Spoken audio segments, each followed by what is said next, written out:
ഈ ഗ്രൗണ്ടിൽ ആഗതരായിരിക്കുന്ന എല്ലാ പ്രിയപ്പെട്ടവർക്കും ഒരിക്കൽ കൂടെ സ്നേഹാദരങ്ങളോടുകൂടെ ക്രൈസ്തവ വന്ദനങ്ങളെ അറിയിക്കട്ടെ. ഇന്നു രാത്രിയിലെ നമ്മുടെ ധ്യാനത്തിനായി റോമാലേഖനം 8-ാം അധ്യായം അതിൻ്റെ 34-ാം വാക്യം വായിച്ചുകൊണ്ട് ദൈവവചന ശുശ്രൂഷയിലേക്ക് പ്രവേശിക്കുകയാണ്. റോമാലേഖനം 8-ാം അധ്യായം 34-ാം വാക്യം. ക്രിസ്തു യേശു മരിച്ചവൻ, മരിച്ചിട്ട് ഉയർത്തെഴുന്നേറ്റവൻ തന്നെ. അവൻ ദൈവത്തിന്റെ വലത്തുഭാഗത്തിരിക്കുകയും നമുക്ക് വേണ്ടി പക്ഷവാദം കഴിക്കുകയും ചെയ്യുന്നു. ക്രിസ്തു യേശു മരിച്ചവൻ, മരിച്ചിട്ട് ഉയർത്തെഴുന്നേറ്റവൻ തന്നെ. അവൻ ദൈവത്തിൻ്റെ വലത്തുഭാഗത്തിരിക്കുകയും നമുക്ക് വേണ്ടി പക്ഷവാദം കഴിക്കുകയും ചെയ്യുന്നു. AD 57 തൻ്റെ 3-ാമത്തെ മിഷണറി യാത്രയോടനുബന്ധമായിട്ടാണ് പൗലോസ് അപ്പോസ്തലൻ ഈ ലേഖനം എഴുതുന്നത്. യെരൂശലേമിൽ കഠിനമായ ക്ഷാമം അഗബോസിൻ്റെ പ്രവചനത്തിനൊത്തവണ്ണം ഉണ്ടാവുകയും ലോകമെമ്പും ഉണ്ടാവുകയും അതിലേറ്റവും പ്രധാനമായിരിക്കുന്ന ദാരിദ്ര്യം യെരൂശലേമിനെ വരിഞ്ഞു മുറുക്കുന്ന വേളയിൽ അഖായ, മാസിഡോണിയ തുടങ്ങിയ പ്രദേശങ്ങളിൽ സഞ്ചരിച്ച് ഒരു വലിയ ഫണ്ട് റൈസിംഗ് നടത്തി യെരൂശലേമിലെ ദൈവമക്കൾക്ക്, വിശുദ്ധന്മാർക്ക് ധർമ്മോപകാരം ചെയ്യുവാൻ തക്കവണ്ണം യാത്രയാകുന്ന പൗലോസ് കൊരിന്ത് പട്ടണത്തിൽ 3 മാസത്തോളം താമസിക്കുന്ന ഇടവേളയ്ക്കുള്ളിൽ വെച്ച് റോമിലുള്ള ദൈവജനത്തിനു വേണ്ടി എഴുതുന്ന ഒരു ലേഖനമാണ് ഈ റോമാലേഖനം. തർത്തോസ് എന്ന് പറയുന്ന തൻ്റെ സഹശുശ്രൂഷകനോട് ചേർന്ന് താൻ എഴുതുന്ന ഈ ലേഖനത്തിൻ്റെ ഭാഗങ്ങളിൽ ഒന്നാണ് നാം വായിച്ചു കേട്ടത്. പൗലോസിൻ്റെ ശേഷമുള്ള 13 ലേഖനങ്ങളിൽ കൂടെ നാം സഞ്ചരിക്കുമ്പോൾ ക്രിസ്തുവിൻ്റെ ഉപദേശത്തെയും ജീവിതത്തെയും വളരെ ആഴമായി പരാമർശിക്കുന്ന ഈ അപ്പോസ്തലൻ പക്ഷേ റോമാലേഖനത്തിലേക്ക് കടന്നു വരുമ്പോൾ ക്രിസ്തുവിൻ്റെ മരണത്തെയാണ് ശ്രേഷ്ഠമായി പ്രതിപാദിക്കുന്നത് എന്ന് നമുക്ക് കാണുവാൻ കഴിയും. റോമാലേഖനത്തിൻ്റെ ഒരു വിശദീകരണവും വിശകലനവും നടത്തുവാനല്ല, അതിലുപരിയായി വായിച്ച വേദഭാഗത്തിലേക്ക് കടന്നു വരുവാനാണ് ഞാൻ ആഗ്രഹിക്കുന്നത്. റോമാലേഖനം എഴുതുന്നതിൻ്റെ പശ്ചാത്തലത്തിലേക്ക് ഒന്നുകൂടെ നാം കണ്ണെത്തിച്ചു കഴിഞ്ഞാൽ വിശുദ്ധ പൗലോസിൻ്റെ ജീവിതത്തിലെ ഏറ്റവും വലിയ വാഗ്ദത്തം നിറവേറുന്നത് റോമാ നഗരത്തിലായിരുന്നു. എന്ന് പറഞ്ഞാൽ അക്കാലഘട്ടത്തിൽ ലോകം ഭരിക്കുന്ന റോമാ സാമ്രാജ്യത്തിൻ്റെ തലവനായിരിക്കുന്ന കൈസറുടെ മുമ്പിൽ നിന്ന് സുവിശേഷം പ്രസംഗിക്കുക എന്നുള്ള ഏറ്റവും തൻ്റെ ശുശ്രൂഷയുടെ അഗ്രഗണ്യത്തിൽ നിൽക്കുന്നതായ ഒരു വാഗ്ദത്തം. പക്ഷേ ആ ഏറ്റവും ഉത്തമമായ വാഗ്ദത്തം റോമാ മണ്ണിൽ കിടക്കുമ്പോൾ തന്നെ പലയാവർത്തി റോമിലേക്ക് കടന്നു പോകുവാൻ പൗലോസ് പരിശ്രമിച്ചിട്ടും റോമിൻ്റെ മണ്ണിൽ കാലുകുത്തുവാൻ സാധിച്ചില്ല. തന്നെ എഫെസോസ് പട്ടണത്തിൻ്റെ ചരിത്രം അപ്പോസ്തല പ്രവൃത്തി 19-ാം അധ്യായത്തിൽ പറയുമ്പോൾ ഞാൻ റോമയൊന്നു പോയി കാണണമെന്ന് ആഗ്രഹിച്ചു എന്ന് പറയുന്നു. പക്ഷേ റോമയൊന്നു കാണണമെന്ന് ആഗ്രഹിച്ച അപ്പോസ്തലന് അവിടേക്ക് കടന്നു പോകുവാൻ സാധിച്ചില്ല. പകരം എഫെസോസിൽ വലിയ കലഹമുണ്ടാകുകയും തുടർന്ന് തൻ്റെ സാധ്യതകൾ അടയുകയും ചെയ്യുന്നതാണ് കാണുന്നത്. ഇനിയും ഈ റോമിൻ്റെ മണ്ണിലേക്ക് താൻ കടന്നു ചെല്ലുന്നതിന് ഏകദേശം 3 സംവത്സരം താൻ അടയ്ക്കപ്പെട്ട വീട്ടുതടങ്കലിലായിരുന്നു. ഇനിയും ആ വാഗ്ദത്തം കിടക്കുന്ന റോമിലേക്കുള്ള യാത്രയിൽ തൻ്റെ കപ്പൽ ആടിയുലഞ്ഞ് തകർന്ന് കപ്പലൊരു വിറക് കഷണം പോലെ പൊട്ടിയടത്തു നിന്ന് നീന്തിത്തുടിച്ച് മാൾട്ട എന്ന ദ്വീപിലെത്തി അവിടെ കിടന്ന വിറകുകളൊന്ന് പറക്കിയെടുത്ത് തീ കൂട്ടുമ്പോൾ കയ്യിൽ കൊത്തിയ അണലിയുടെ സംഹാരകനെ വെല്ലുവിളിച്ചുകൊണ്ട് എത്ര തീവ്രമായിരിക്കുന്ന പരിശോധനകൾ. ഞാൻ ഒന്ന് പറയട്ടെ സഹോദരങ്ങളെ, വാഗ്ദത്തത്തിൻ്റെ നിറവ് കിടക്കുന്ന സ്ഥലങ്ങളിലേക്ക് ഒരു മനുഷ്യൻ പ്രയാണം ചെയ്യുമ്പോൾ അവൻ്റെ പടവുകളിൽ പോരാട്ടം അത്യുഗ്രമായിരിക്കും. വാഗ്ദത്തത്തെ ഫോക്കസ് ചെയ്ത്, വാഗ്ദത്തത്തെ ചേസ് ചെയ്ത് ഒരുവൻ മൂവ് ചെയ്താൽ അവൻ്റെ ജീവിതത്തിൻ്റെ വെല്ലുവിളികൾ തീവ്രമായിരിക്കുക. അങ്ങനെ പലയാവർത്തി റോമിലേക്ക് കടന്നു പോകുവാൻ പരിശ്രമിച്ചിട്ടും സാധിക്കാതെ നിന്ന പൗലോസ് കൊരിന്തിൽ നിന്ന് റോമിലേക്ക് ഒരു ലേഖനം എഴുതുന്നതാണ് ഇവിടെ പശ്ചാത്തലം. അപ്പോൾ ഒരു ചോദ്യം ചോദിക്കാം, പൗലോസ് എന്തിനാണ് റോമിലേക്ക് പോകുവാൻ ഇത്രയധികം താല്പര്യപ്പെടുന്നതെന്ന്. അപ്പോസ്തല പ്രവൃത്തി 19-ൽ പറയുന്നുണ്ട് റോമയൊന്ന് കാണണമെന്ന്. പക്ഷേ റോമയൊന്ന് കാണണമെന്നുള്ള അതിതീവ്രമായ ആശയിലല്ല അപ്പോസ്തലൻ അവിടേക്ക് കടന്നു പോകണമെന്ന് ആഗ്രഹിച്ചത്. അതിലുപരിയായി പൗലോസ് അപ്പോസ്തലൻ ലേഖനങ്ങളിൽ കൂടെ ജനത്തെ സന്ദർശിക്കുമായിരുന്നു. എന്നാൽ അതിലുപരിയായി തൻ്റെ ഫിസിക്കൽ പ്രസൻസിൽ കൂടെ, തൻ്റെ ശാരീരിക സാന്നിധ്യത്തിൽ കൂടെ ജനവുമായി നേരിട്ടിടപഴകുന്നതിൽ കൂടെ വെളിപ്പെടുന്നതായ ഒരു വലിയ ദൈവമഹത്വത്തെ താൻ തിരിച്ചറിഞ്ഞു. അതുകൊണ്ടാണ് റോമാലേഖനം 1-ാം അധ്യായത്തിലേക്ക് കടന്നു വരുമ്പോൾ അവിടെ പറയുകയാണ്, ഞാൻ എപ്പോഴും പ്രാർത്ഥിക്കുന്ന ഒരു കാര്യം നിങ്ങളുടെ അടുക്കൽ വരുവാൻ സാധിക്കണമെന്നുള്ളതാണ്. 1-ാം അധ്യായം 9-ാം വാക്യത്തിൽ പറയുകയാണ്, നിങ്ങളുടെ അടുക്കൽ വരുവാൻ സാധിക്കേണ്ടതിന് ഞാൻ പ്രാർത്ഥിച്ചു കൊണ്ടിരിക്കുന്നു. എന്താ പൗലോസ്? ഒരു കത്തെഴുതി കൊടുത്താൽ പോരെ? എന്തെങ്കിലും ഒരു വെർച്വൽ സംവിധാനത്തിൽ അവരുമായി സംവദിച്ചാൽ പോരെ?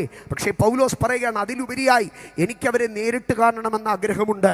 എന്താണ് അതിൻ്റെ ആവശ്യകത എന്നുള്ളത് ചോദിച്ചാൽ അതിൻ്റെ 11-ാം വാക്യത്തിൽ പറയുകയാണ്, നിങ്ങളുടെ സ്ഥിരീകരണത്തിനായി ആത്മീക വരം വല്ലതും നിങ്ങൾക്ക് നൽകേണ്ടതിന്, അതായത് നിങ്ങൾക്കും എനിക്കും ഒത്തൊരുമിച്ചുള്ള വിശ്വാസത്താൽ നിങ്ങളോടുകൂടെ എനിക്കും ആശ്വാസം ലഭിക്കേണ്ടതിന് ഞാൻ നിങ്ങളെ കാണുവാൻ വാഞ്ചിക്കുന്നു.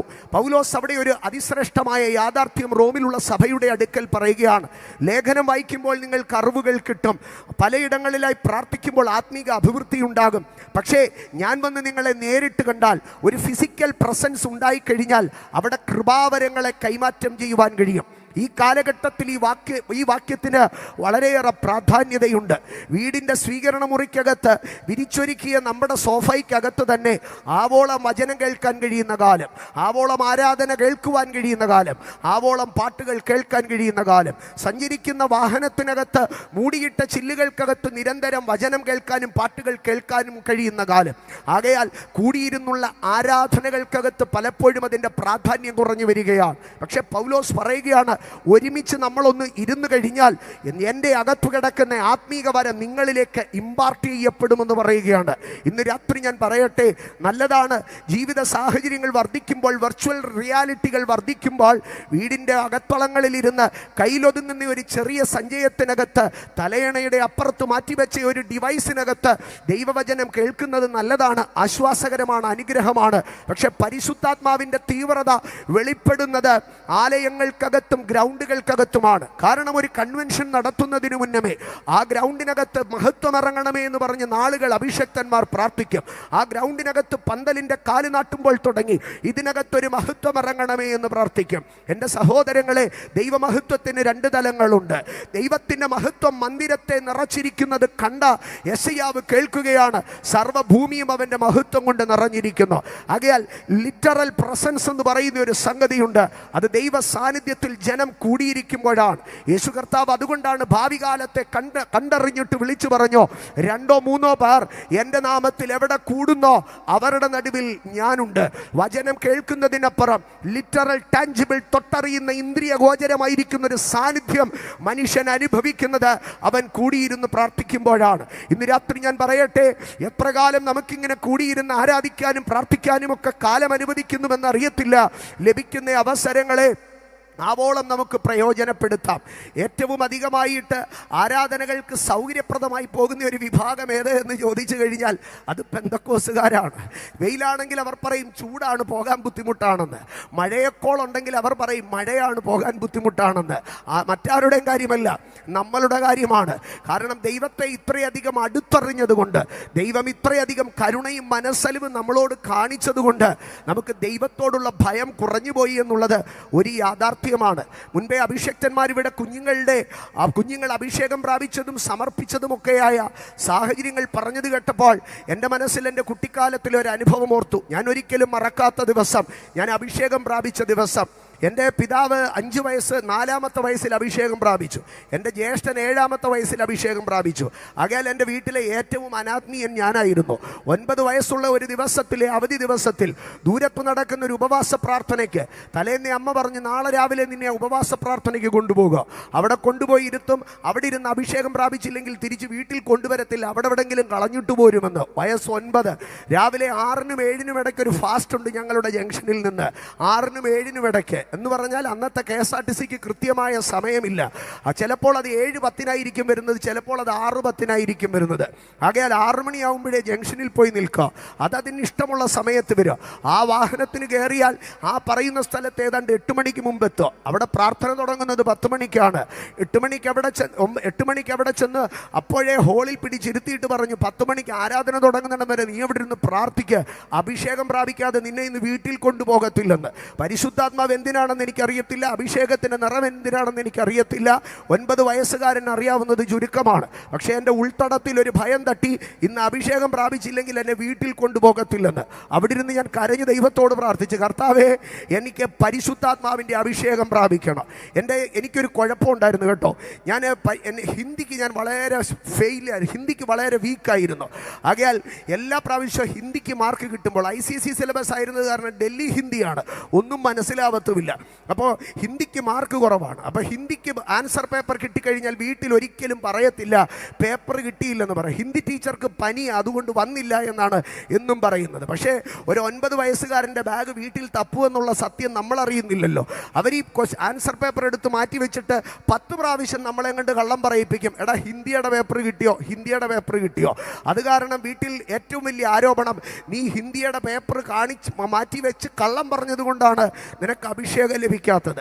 ഞാനന്ന് രാവിലെ 10 അവിടെ ചെന്നിരുന്ന് ഒറ്റ വാക്ക് മാത്രം ദൈവത്തോട് പ്രാർത്ഥിച്ചു കൊണ്ടിരുന്നു, കർത്താവേ, ഞാനിനി ആൻസർ പേപ്പർ മാറ്റി വെക്കത്തില്ല, കള്ളം പറയത്തില്ല, എന്തായിരുന്നാലും എന്നെ അഭിഷേകം ചെയ്യണം. എൻ്റെ കണ്ണുനീര് കണ്ടിട്ടാണോ, എൻ്റെ പ്രാർത്ഥന കേട്ടിട്ടാണോ, എൻ്റെ നിസ്സഹായാവസ്ഥ കണ്ടിട്ടാണോ, അതോ എൻ്റെ മേൽ കിടന്ന ദൈവത്തിൻ്റെ മുൻനിർണയം കൊണ്ടാണോ എന്നറിയത്തില്ല. ആ ദിനത്തിലാണ് ഞാൻ അഭിഷേകം പ്രാപിച്ചത്. അന്ന് രാത്രി ഞാൻ വീട്ടിലേക്ക് തിരികെ വരുമ്പോൾ എൻ്റെ മുഴങ്കാലുകളൊക്കെ മുറിഞ്ഞിരിക്കുകയാണ്. എന്താണ് സംഭവിച്ചതെന്ന് എനിക്ക് പോലും അറിയത്തില്ല. ദീർഘനേരങ്ങൾ അബോധാവസ്ഥയിൽ കിടന്നതുപോലെ പരിശുദ്ധാത്മാവ് തൊട്ട ഒരു ദിവസം. ഞാനിത് പറഞ്ഞതിൻ്റെ കാരണം, ഈ ദിനങ്ങളിൽ എൻ്റെ സഹോദരങ്ങളെ, നമ്മുടെ കുഞ്ഞുങ്ങളിൽ ഏറ്റവും അനിവാര്യമായി ഇരിക്കുന്നത് എന്താണെന്നറിയാമോ? അവർ അഭിഷേകം പ്രാപിക്കുക എന്നുള്ളതാ, അവർ കൃപ പ്രാപിക്കുക എന്നുള്ളതാ, അവർ കൃപാവരം പ്രാപിക്കുക എന്നുള്ളതാ. ഒരു നേരം ആഹാരം കഴിച്ചില്ലെങ്കിൽ, 2 നേരം യാത്രയ്ക്ക് ബുദ്ധിമുട്ടിയാൽ, അവസരം ലഭിക്കുമ്പോൾ ദൈവസന്നിധാനത്തിങ്കൽ കൊണ്ടുവന്ന് അഭിഷേകം ലഭിക്കുന്ന ദൈവസാന്നിധ്യത്തിൻ്റെ കാൽപാദത്തിങ്കൽ കൊണ്ടിട്ട്, കർത്താവേ, എൻ്റെ കുഞ്ഞുങ്ങളെ അഭിഷേകം ചെയ്യണമേ എന്ന് ആവലോടെ പ്രാർത്ഥിക്കുന്ന മാതാപിതാക്കളുണ്ടെങ്കിൽ, അവരുടെ തലമുറകളിൽ നിന്ന് വരും കാലഘട്ടത്തെ, ലോകത്തെ ദൈവത്തിനു വേണ്ടി പിടിച്ചെടുക്കാൻ കഴിയുന്ന അഭിഷക്തന്മാരെ ജനിപ്പിക്കുവാൻ ഇതിനകത്തിരിക്കുന്ന ഓരോ മാതാപിതാക്കൾക്കും കഴിയും. ഇന്ന് രാത്രി എത്ര പേർ വിശ്വസിക്കുന്നു, അടുത്ത തലമുറയെ ചലിപ്പിക്കുന്ന അഭിഷക്തന്മാർ എൻ്റെ വീട്ടിൽ നിന്നായിരിക്കും എഴുന്നേൽക്കുന്നത്, എൻ്റെ കുടുംബത്തിൽ നിന്നായിരിക്കും എഴുന്നേൽക്കുന്നത്. എൻ്റെ സഹോദരങ്ങളെ, ഞാൻ അതിനോട് ചേർത്ത് ഒരു കാര്യം കൂടെ പറഞ്ഞ് വാക്യത്തിലേക്ക് വരാം. ഉത്തമഗീതത്തിലൊരു ഭാഗമുണ്ട്, മുന്തിരിവള്ളി പൂത്തിരിക്കയാൽ ആമേൻ മുന്തിരിവള്ളിയെ നശിപ്പിക്കുന്ന ചെറുകുറുക്കന്മാരെന്ന്. പക്ഷേ മുന്തിരിവള്ളി പൂത്തിരിക്കുന്നുവെന്ന് മലയാളത്തിൽ എഴുതിയിരിക്കുമ്പോൾ ഇംഗ്ലീഷിൽ എന്താണ് എഴുതിയിരിക്കുന്നതെന്ന് അറിയാമോ? ടെൻഡർ ഗ്രേപ്സ് എന്നാണ് എഴുതിയിരിക്കുന്നത്. ടെൻഡർ ഗ്രേപ്സ് എന്ന് പറഞ്ഞാൽ പച്ചമുന്തിരിങ്ങ. എൻ്റെ പൊന്നുപ്രിയപ്പെട്ടവരെ, പച്ചമുന്തിരിങ്ങ ആർക്കെങ്കിലും ഇഷ്ടമാണോ? പക്ഷെ പച്ചമുന്തിരിങ്ങയെ ചെറുകുറുക്കന്മാർ നശിപ്പിക്കുമെന്നാണ് പറയുന്നത്. പച്ചമുന്തിരിങ്ങയ്ക്കെതിരെയാണ് ചെറുകുറുക്കന്മാർ കയറി വരുന്നത്. പച്ചമുന്തിരിങ്ങയെ കണ്ടാൽ ആർക്കും ഇഷ്ടമല്ല.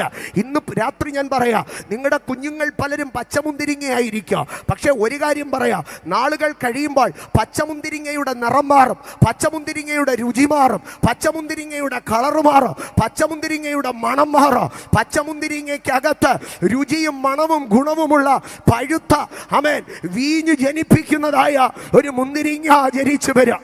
ഇന്ന് ഈ രാത്രി ഞാൻ പറയട്ടെ, കുഞ്ഞുങ്ങൾ പ്രായമായി മുതിർന്നതിന് ശേഷം അവർക്ക് നേരെ ഉണ്ടാകുന്ന പൈശാചിക വെല്ലുവിളികളെക്കാട്ടിലോ അവർ പച്ചമുന്തിരിങ്ങയായി ഇരിക്കുമ്പോഴാണ് ചെറുകുറുക്കന്മാർ അവർക്ക് നേരെ കയറി വരുന്നത്.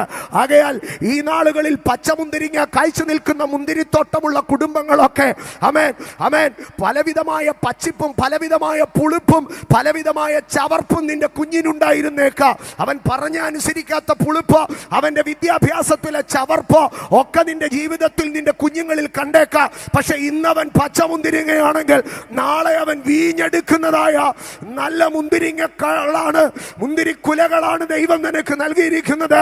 ആകയാൽ ഈ നാളുകളിൽ തലമുറകളെ കുറിച്ച് നിരാശപ്പെടുകയല്ല. ഇന്നെന്റെ വീട്ടിലെ പച്ചമുന്തിരിങ്ങ നാളെ ദൈവസഭയുടെ വീഞ്ഞാണെന്ന് വിശ്വസിക്കുന്ന മാതാപിതാക്കൾ കരമടിച്ച് ദൈവത്തിന് സ്തോത്രം പറഞ്ഞ്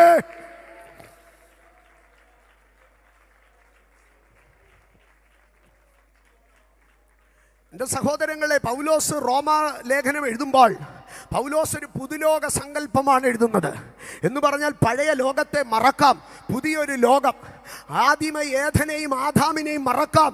പകരം കാൽവറിയുടെ ഗെത്സമനയുടെ പൂങ്കാവനത്തിൽ നിന്ന് എഴുന്നേറ്റ് വന്ന രണ്ടാമത്തെ ആദാമിനെ കണ്ടുകൊണ്ട് നമുക്ക് ദൈവരാജ്യത്തെ സൃഷ്ടിക്കാമെന്നുള്ള ഒരു തേജോജ്വലമായിരിക്കുന്ന വെളിപ്പാടിനകത്താണ് അപ്പോസ്തലൻ അത് എഴുതി തുടങ്ങുന്നത്. ഞാൻ റോമാലേഖനം 8-ാം അധ്യായം 34-ാം വാക്യമാണ് നമ്മൾ വായിച്ചത്. അതിനകത്ത് 4 സുവിശേഷത്തിന്റെ ഭാഗങ്ങളാണ് അപ്പോസ്തലൻ പറയുന്നത്. പിന്നെയും 3 സുവിശേഷത്തിന്റെ ഭാഗങ്ങൾ കൂടെ ശേഷിക്കുന്നുണ്ട്. അത് ഞാൻ മറ്റൊരിക്കൽ പറയാം. ആദ്യത്തെ ഈ വാക്യത്തിൽ 4 സുവിശേഷ സത്യങ്ങളാണ് അദ്ദേഹം പറയുന്നത്. ഒന്ന്, ക്രിസ്തുയേശു മരിച്ചു. 2, ക്രിസ്തുയേശു ഉയർത്തെഴുന്നേറ്റു. 3, ക്രിസ്തുയേശു ദൈവത്തിന്റെ വലത്തുഭാഗത്തിരിക്കുന്നു. 4, ക്രിസ്തുയേശു സ്തോത്രം നമുക്ക് വേണ്ടി പക്ഷപാതം ചെയ്യുന്നു. 5, ക്രിസ്തുയേശു താമസമിനാ തന്റെ വിശുദ്ധന്മാരെ ചേർക്കുവാൻ മടങ്ങി വരും. 6, ക്രിസ്തുയേശു ഈ ഭൂമിയിൽ ദൃശ്യമായ ദൈവരാജ്യം സ്ഥാപിക്കുക. 7, ക്രിസ്തുയേശു ന്യായവിധി സിംഹാസനത്തിലിരുന്ന് ഓരോരുത്തൻ അവനവന്റെ പ്രവർത്തിക്ക് പ്രതിഫലം കൊടുത്ത് നിത്യതയുടെ വിഹായസ് തുറന്ന് സ്വർഗരാജ്യം സ്ഥാപിക്കും. സ്വർഗരാജ്യത്തിലേക്ക് നമ്മളെ കൊണ്ടുപോകുക. സുവിശേഷത്തിന്റെ 7 സത്യങ്ങളിൽ പ്രാരംഭ 4 സത്യങ്ങൾ താൻ വിളിച്ചു പറയുകയാണ്. ഒന്ന്, യേശു ക്രിസ്തു മരിച്ചു.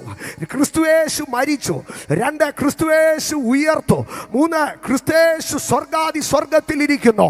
4, യേശു ക്രിസ്തു എനിക്ക് വേണ്ടി പക്ഷപാതം ചെയ്യുന്നു. ഈ 4 സത്യങ്ങളെ എനിക്ക് വേണ്ടി എന്നൊന്ന് ചേർത്ത് പറയാമോ? കുഞ്ഞുങ്ങൾ ഉൾപ്പെടെ കരങ്ങൾ ഉയർത്തി പറഞ്ഞ്, യേശു എനിക്ക് വേണ്ടി മരിച്ചു, യേശു എനിക്ക് വേണ്ടി ഉയർത്തു, യേശു ഇന്നും സ്വർഗത്തിൽ എനിക്ക് വേണ്ടി പിതാവിന്റെ വലത്ത് ഭാഗത്തിരിക്കുന്നു. 4, യേശു എനിക്ക് വേണ്ടി പ്രാർത്ഥിക്കുന്നു. 4 സത്യങ്ങളാണ് വിശുദ്ധ പൗലോസ് വിളിച്ചു പറയുന്നത്. യേശു മരിച്ചു എൻ്റെ പാപങ്ങൾക്കായിട്ട്, യേശു ഉയർത്തു എൻ്റെ നീതീകരണത്തിനും വീണ്ടെടുപ്പിനുമായിട്ട്, യേശു വാഴുന്നു എനിക്കെതിരായ സാത്താന്യ ശക്തികളെ തകർത്ത് കളയുവാൻ, യേശു പ്രാർത്ഥിക്കുന്നു എന്നെ വിശുദ്ധനായി തൻ്റെ സന്നിധിയിൽ ജയാളിയായി നിർത്തുവാൻ തക്കവണ്ണം. ഈ 4 ഭാഗങ്ങളെ ഈ കൺവെൻഷൻ മുഴുവനും പ്രസംഗിച്ചാലും തീരുകയില്ല. ഞാനതിൻ്റെ 1-ാമത്തെ ഭാഗത്തിലേക്ക് വേഗത്തിലൊന്ന് സഞ്ചരിപ്പാൻ ആഗ്രഹിക്കുകയാണ്. അവിടെ പൗലോസ് പറയുകയാണ്, ക്രിസ്തു യേശു മരിച്ചവനാകുന്നു. അടുത്തിരിക്കുന്നവരുടെ അടുക്കൽ പറഞ്ഞ്, യേശു മരിച്ചവനാകുന്നു, യേശു മരിച്ചവനാകുന്നു. എൻ്റെ സഹോദരങ്ങളെ, വിശുദ്ധ പൗലോസിന്റെ ലേഖനങ്ങളിലേക്ക് കടന്നു വന്നാൽ അവിടെ 4 വിധത്തിലാണ് യേശു കർത്താവിനെ പരിചയപ്പെടുത്തുന്നത്. 1, യേശു എന്ന് പറയുന്നു. 2, ക്രിസ്തു എന്ന് പറയുന്നു. 3, യേശു ക്രിസ്തു എന്ന് പറയുന്നു. 4, ക്രിസ്തു യേശു എന്ന് പറയുന്നു. ക്രിസ്തു എന്ന് പറഞ്ഞാൽ ഇസ്രായേലിയൻ പ്രത്യാശിച്ചിരുന്ന അവന്റെ വരുവാനുള്ള മിശിഹ. യേശു എന്ന് പറഞ്ഞാൽ ആ ക്രിസ്തുവിന്റെ ജഡിക മാനുഷിക രൂപമാണ്. ആകയാൽ വരുവാനുള്ള ക്രിസ്തു ഭൂമിയിലേക്ക് ഇറങ്ങി വന്നു. അവനാണ് യേശു എന്ന് വിളിച്ചു പറഞ്ഞുകൊണ്ട് യേശു ക്രിസ്തുവാണെന്ന് യഹൂദൻ കാത്തിരുന്ന വരുവാനുള്ളവൻ, ആ നസറേത്തുകാരൻ, ആ മറിയത്തിന്റെ മകൻ തന്നെയാണെന്ന് പൗലോസ് ആവർത്തിച്ചുറപ്പിക്കുകയാണ്. അതിൽ 1-ാമതായി അദ്ദേഹം പറയുകയാണ്, ക്രിസ്തു യേശു മരിച്ചവനാണ്. എൻ്റെ സഹോദരങ്ങളെ, ക്രിസ്തു യേശു മരിച്ചവനാണെന്ന് എല്ലാവർക്കും അറിയാം. പിന്നെ എന്തിനാണ് പൗലോസ് താങ്കൾ അത് വിളിച്ചു പറയുന്നത്? അതിന് കാരണമുണ്ട്. പൗലോസ് പറയുന്നത് യേശു മരിച്ചെന്നുള്ളതല്ല, അതിനെക്കാട്ടിലുപരി താൻ പറയുന്നത് യേശു എനിക്ക് വേണ്ടി മരിച്ചു എന്നുള്ളതാണ്. അപ്പോൾ ചോദിക്കാം, എന്താണ് യേശു മരിച്ചതിൻ്റെ പ്രാധാന്യം? ക്രിസ്തുയേശു മരിച്ചവൻ. അങ്ങനെയെങ്കിൽ ചോദിക്കുന്നു, ക്രിസ്തുയേശു മരിച്ചവൻ എന്ന് താങ്കൾ പറയുന്നതിൻ്റെ പ്രാധാന്യം എന്താണ്? റോമാലേഖനത്തിന്റെ മുകളധ്യായങ്ങൾ വായിക്കുമ്പോൾ, റോമാലേഖനം 5-ാം അധ്യായം അതിൻ്റെ 8-ാം വാക്യത്തിൽ അദ്ദേഹം ഇങ്ങനെയാണ് പറയുന്നത്, ക്രിസ്തുവോ നാം പാപികളായിരിക്കുമ്പോൾ തന്നെ നമുക്ക് വേണ്ടി മരിക്കയാൽ ദൈവം തനിക്ക് നമ്മോടുള്ള സ്നേഹത്തെ പ്രദർശിപ്പിക്കുന്നു.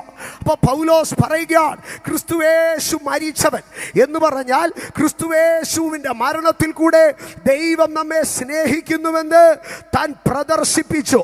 യേശു മരിച്ചുവെന്ന് പൗലോസ് പറയുമ്പോൾ പൗലോസ് ഒരു ഉറപ്പ് പറയുകയാണ്, ദൈവം നമ്മെ സ്നേഹിക്കുന്നു. ഇന്ന് രാത്രി യേശുവിൽ യേശുവിന്റെ മരണം പറയുന്ന ഒരു സുവിശേഷമുണ്ട്. അത് മാനവരാശിയെ ദൈവം സ്നേഹിക്കുന്നുവെന്നുള്ളതാണ്. യേശു കർത്താവിന്റെ കാൽവരിയിൽ പ്രധാനമായ 3 പ്രദർശനങ്ങളാണുള്ളത്. ഒന്ന്, ദൈവത്തിന്റെ സ്നേഹം പ്രദർശിപ്പിച്ചു. 2, റോമാലേഖനം 3-ാം അധ്യായം അതിന്റെ 25-ാം വാക്യത്തിന്റെ അവസാനം ഇങ്ങനെയാണ് എഴുതിയിരിക്കുന്നത്: തന്റെ നീതിയെ പ്രദർശിപ്പിപ്പാൻ താൻ നീതിമാനും യേശുവിൽ വിശ്വസിക്കുന്നവനെ നീതീകരിക്കുന്നവനുമാകേണ്ടതിന് ഇക്കാലത്ത് തന്റെ നീതിയെ പ്രദർശിപ്പിക്കാൻ തന്നെ അങ്ങനെ ചെയ്തത്. നീതിയെ പ്രദർശിപ്പിക്കാനാണ് അങ്ങനെ ചെയ്തത്. എന്താണ് നീതിയെ പ്രദർശിപ്പിക്കാൻ വേണ്ടി ചെയ്തത്? അവിടെ ഇങ്ങനെയാണ് എഴുതിയിരിക്കുന്നത്: വിശ്വസിക്കുന്നവർക്ക് അവൻ തന്റെ രക്തം മൂലം പ്രായശ്ചിത്തമാകുവാൻ ദൈവം അവനെ പരസ്യമായി നിർത്തിയിരിക്കുന്നു. കാൽവറിയുടെ ഗിരിമുകളിൽ 2 കള്ളന്മാരുടെ നടുവിൽ 3 ആണിമേൽ പച്ചമര കുരിശിൽ തൂങ്ങിക്കിടക്കുന്ന യേശു കർത്താവിനെ ചൂണ്ടിക്കാണിച്ചിട്ട് പൗലോസ് പറയുകയാണ്, ഇത് ദൈവത്തിന്റെ സ്നേഹത്തിന്റെ പ്രദർശനമാണ്. ആമേൻ.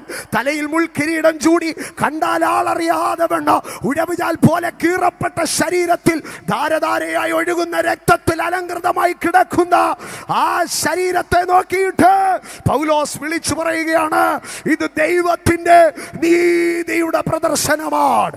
യേശു ക്രിസ്തു മരിച്ചു, അത് ദൈവത്തിന്റെ സ്നേഹത്തിന്റെ പ്രദർശനമാണ്. യേശു ക്രിസ്തു മരിച്ചു, അത് ദൈവത്തിന്റെ നീതിയുടെ പ്രദർശനമാണ്. എത്ര പേർ വിശ്വസിക്കുന്നു? യേശു ക്രിസ്തു മരിച്ചു, അത് ദൈവത്തിന്റെ സ്നേഹത്തിന്റെ പ്രദർശനമാണ്. യേശു ക്രിസ്തു മരിച്ചു, അത് അവന്റെ നീതിയുടെ പ്രദർശനമാണ്. ഒന്ന്, യേശുവിന്റെ കുരിശുമരണം അവന്റെ സ്നേഹത്തിന്റെ പ്രദർശനമാണ്. 2, യേശുവിന്റെ കുരിശുമരണം അവന്റെ നീതിയുടെ പ്രദർശനമാണ്. 3, എബ്രായ ലേഖനം 2-ാം അധ്യായം അതിന്റെ 9-ാം വാക്യത്തിലേക്ക് കടന്നു വരുമ്പോൾ, എബ്രായ ലേഖനം 2-ാം അധ്യായം അതിന്റെ 9-ാം വാക്യത്തിൽ ഇങ്ങനെയാണ് എഴുതിയിരിക്കുന്നത്: എങ്കിലും ദൈവകൃപയാൽ എല്ലാവർക്കും വേണ്ടി മരണമാസ്വദിപ്പാൻ.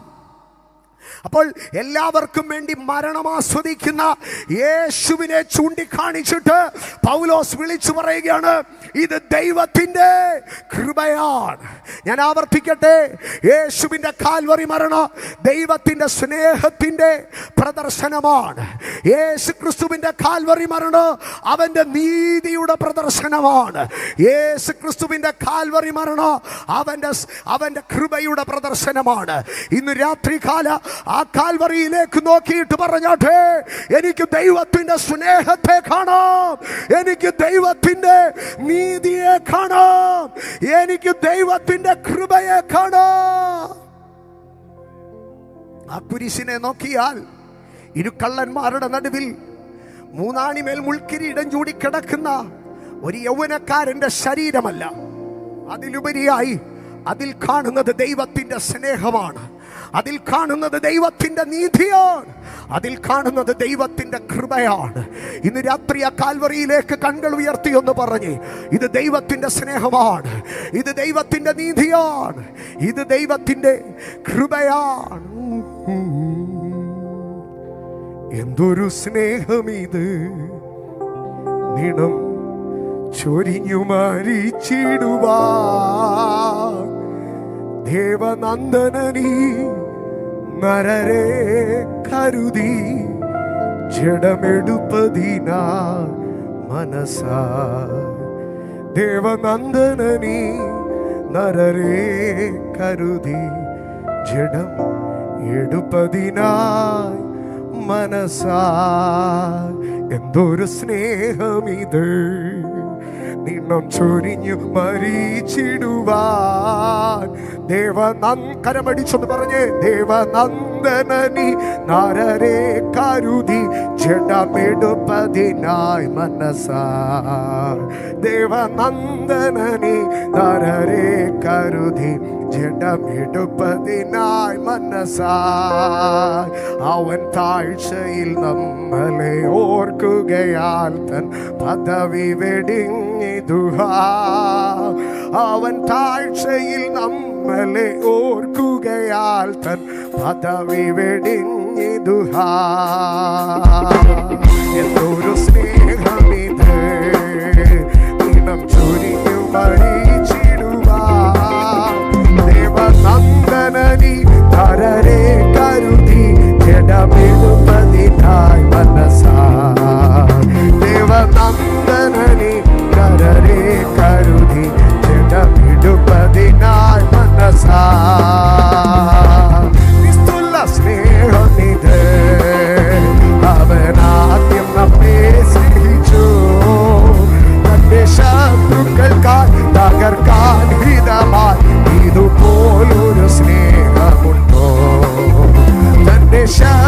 ഞങ്ങൾക്കായി തകർക്കാൻ ഹിതമായി.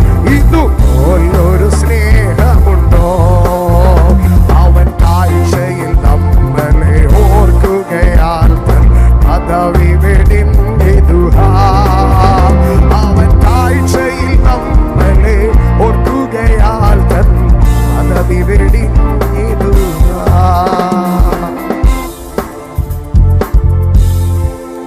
അത്ഭുതമായ സ്നേഹത്തെ മരക്കുരിശിൽ അവൻ നമ്മളെ കാണിച്ചു തന്നു. യേശു മരിച്ചു എന്ന് പറയുമ്പോൾ അപ്പോസ്തലൻ പറയുകയാണ്, ദൈവം നമ്മെ സ്നേഹിക്കുന്നു. It is a manifestation of his love, it is a manifestation of his righteousness, and it is a manifestation of his grace. ദൈവ സ്നേഹത്തിൻ്റെ, ദൈവനീതിയുടെ, ദൈവകൃപയുടെ പ്രദർശനമാണ് കാൽവറി. ഇന്ന് രാത്രി ആ കാൽവറിയെ നോക്കി യേശു എനിക്കായി മരിച്ചുവെന്ന് എത്ര പേർക്ക് പറയുവാൻ കഴിയും? ഇന്ന് രാത്രി എന്നെ കേൾക്കുന്ന സ്നേഹിത, ഇന്ന് രാത്രി എന്നെ കേൾക്കുന്ന സഹോദര, നിന്റെ ജീവിതത്തിൽ ആരും നിന്നെ സ്നേഹിക്കുന്നില്ല എന്ന് തോന്നുന്നുവെങ്കിൽ, എവിടെയോ ഒറ്റപ്പെടലിൻ്റെയോ മുറിവിൻ്റെയോ വേദന നിന്നെ അലട്ടുന്നുവെങ്കിൽ, നീ കാൽവറിയെ കണ്ടിട്ടില്ലെന്നുള്ളതാണ് സത്യം. കാൽവറിയെ കണ്ട ഒരു മനുഷ്യൻ ഒരിക്കലും വെറുപ്പിൻ്റെ, വിദ്വേഷത്തിൻ്റെ വേദന പേറുകയില്ല. ആ കാൽവറി അവനോട് വിളിച്ചു പറയുകയാണ്, നിന്നെ സ്നേഹിക്കുന്ന ഒരു ദൈവമുണ്ട്. ഇന്ന് രാത്രി ആ കാൽവറിയെ കണ്ട ദൈവജനം വാതരം തുറന്ന് വിളിച്ചു പറയട്ടെ, എന്നെ സ്നേഹിക്കുന്ന ഒരു ദൈവം എനിക്കുണ്ട്. ആ സ്നേഹത്തെ ഞാൻ കാൽവറിയിൽ കണ്ടു. യേശു കാൽവറിയിൽ മരിച്ചു. യേശു മരിച്ചു, ക്രിസ്തുവേശു മരിച്ചു എന്ന് പറഞ്ഞാൽ ദൈവം എന്നെ സ്നേഹിക്കുന്നു. 2, യേശു മരിച്ചു എന്ന് പറഞ്ഞാൽ സ്തോത്ര, ലൂക്കോസിന്റെ സുവിശേഷം 24-ാം അധ്യായം അതിൻ്റെ 20-ാം വാക്യത്തിൽ, ലൂക്കോസിന്റെ സുവിശേഷം 24-ാം അധ്യായം അതിൻ്റെ 20-ാം വാക്യത്തിൽ ഇങ്ങനെയാണ് എഴുതിയിരിക്കുന്നത്, നമ്മുടെ മഹാപുരോഹിതന്മാരും പ്രമാണികളും അവനെ മരണവിധിക്ക് ഏൽപ്പിച്ചു, ക്രൂശിച്ചു എന്നാണ് പറയുന്നത്. നമ്മുടെ മഹാപുരോഹിതന്മാരും പ്രമാണികളും അവനെ മരണവിധിക്ക് ഏൽപ്പിച്ചു, ക്രൂശിച്ചോ എന്ന് പറഞ്ഞാൽ യേശുക്രിസ്തുവിൻ്റെ മരണം ഒരു സ്വാഭാവിക മരണമായിരുന്നില്ല. യേശുക്രിസ്തുവിൻ്റെ മരണം ഒരു രോഗം മുഖാന്തരമുള്ള മരണമായിരുന്നില്ല, അപകടത്താൽ മരിച്ചതല്ല. പകരം ഒരു വിധി പുറപ്പെടുവിച്ച വിധി മുഖാന്തരമുണ്ടായ മരണമെന്നാണ്. Condemned to death.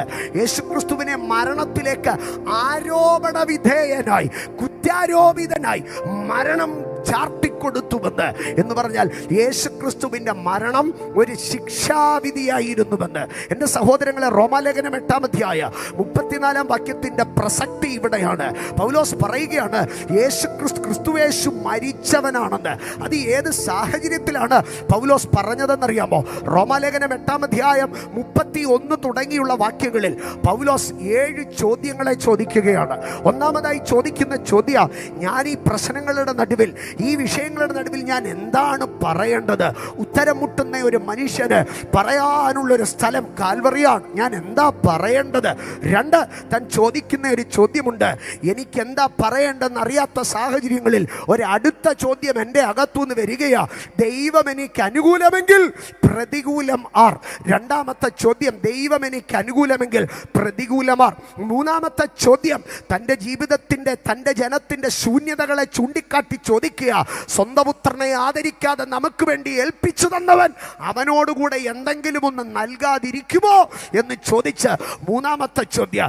4ാമത്തെ ചോദ്യം ചോദിക്കുകയാണ്, ആമേൻ, ആരും അറിയാതിരിക്കെ, ദൈവത്തെ അറിയാതിരിക്കെ, ദൈവം നമ്മെ തേടി വന്ന് തെരഞ്ഞെടുത്തിരിക്കെ, തെരഞ്ഞെടുക്കപ്പെട്ട നമ്മളെ ആരാണ് കുറ്റം ചുമത്തുന്നത്? അതിനപ്പുറം 5ാമത്തെ ചോദ്യം ഞാൻ ചോദിക്കുകയാണ്, ദൈവത്തിൻ്റെ കാൽവറി മരണത്താൽ നീതീകരിക്കപ്പെട്ട നമ്മെ ആർ ശിക്ഷ വിധിക്കുമെന്ന്, ആർ നമ്മെ ശിക്ഷ വിധിക്കുമെന്ന് ചോദിച്ചിട്ട് അതിനോട് ചേർത്താണ് പൗലോസ് പറയുന്നത്, യേശു ക്രിസ്തു മരിച്ചവനാകുന്നുവെന്ന്. കണ്ടോ, എനിക്ക് ആര് ശിക്ഷ വിധിക്കുമെന്ന് പൗലോസ് ചോദിച്ചിട്ട് അടുത്ത വാക്കിതാണ് ചോദിക്കുന്നത്, യേശു എനിക്ക് വേണ്ടി മരിച്ചു. ഇന്ന് രാത്രി ആ വാക്യത്തെ ഞാനൊന്ന് തിരിച്ചു പറയുകയാണ്, യേശു എനിക്ക് വേണ്ടി മരിച്ചിരിക്കെ ആർ എനിക്ക് ശിക്ഷ വിധിക്കുമെന്ന്. അതാണ് റോമാലേഖനം 8-ാം അധ്യായം 1-ാം വാക്യം ആരംഭിക്കുമ്പോൾ അദ്ദേഹം ഇങ്ങനെയാണ് പറഞ്ഞു തുടങ്ങുന്നത്. സ്തോത്രം. ഇനിയും ക്രിസ്തുയേശുവിലുള്ളവർക്ക് ഒരു ശിക്ഷാവിധിയില്ല എന്ന് പറഞ്ഞുകൊണ്ട് സ്തോത്രം. വീണ്ടും 6-ാമതായി അദ്ദേഹം ചോദിക്കുകയാണ്, ദൈവത്തിൻ്റെ സ്നേഹത്തിൽ നിന്ന് നമ്മളെ വേർപിരിപ്പാൻ കഴിയുന്ന ഒരു മനുഷ്യനുണ്ടോ? ആരാണ് വേർപിരിക്കുന്നത്?